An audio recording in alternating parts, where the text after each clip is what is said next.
সরকারি আধিকারিকদের কর্মসংস্কৃতির ধাঁচা বদলানোর ওপর জোর দিয়েছেন মুখ্যমন্ত্রী ডক্টর মানিক সাহা। মুখ্যমন্ত্রীর সাফ কথা, মুখ্যমন্ত্রীকে যদি সব কাজে নজরদারি রাখতে হয় তাহলে সরকারি কর্মের সঙ্গে যুক্ত থাকা আধিকারিকদের ভূমিকা নিয়েই তো প্রশ্ন উঠতে বাধ্য। আজ জনতার পাশে জনতার সরকার আহত মুখ্যমন্ত্রীর সমীপেশু কর্মসূচি ছিল মুখ্যমন্ত্রী সরকারি আবাসে। সেখানে রাজ্যের প্রতিটি জেলার জেলাশাসক সহ সাধারণ মানুষের সাথে মানুষের সমস্যা নিয়ে কথা বলেছেন। মানুষের সমস্যার সমাধানে জেলাশাসক সহ সংশ্লিষ্ট সরকারি আধিকারিকদের প্রয়োজনীয় নির্দেশ দেন। শেষে সংবাদ মাধ্যমে প্রতিনিধিদের বিভিন্ন প্রশ্নোত্তরে অংশ নিয়েছেন মুখ্যমন্ত্রী ডক্টর মানিক সাহা।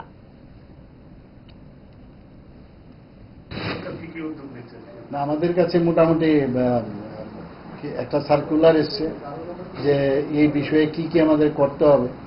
তো এই বিষয়ে আমাদের এখন আমাদের যারা আধিকারিকরা আছেন এই বিষয়ে কাজ করছেন এখন, এবং যে ডিরেকশনটা দিল্লি থেকে আসবে সেইভাবে আমরা কাজ করব। মেইন হচ্ছে মাননীয় প্রধানমন্ত্রীজি কার্যকালে কি কি করেছেন, দেশের জন্য কি কি করেছেন সেই বিষয়গুলো নিয়ে আলোচনা করা, এবং হবেই আমাদের পার্টি পর্যায়ে হয়তোবা ওনারাও করবে। তো সেই রকম একটা চিন্তা ভাবনা আছে। গতকালকে মন্ত্রিসভার বৈঠক হয়ে গেছে, তো সে তো বোধহয় কিছু করবে, অনেকগুলো বিষয় ডিসিশন হয়েছে, জানি না কোনো ইনফরমেশন এসছে কিনা। আমাদের স্পোর্টস পার্সন বলবে, হয়তোবা টাইম দেবে আজকে। অনেকগুলো ডিসিশন আছে, সেগুলো বলবে স্পোর্টস পার্সন। ভালো ভালো ডিসিশন আছে রাজ্যে।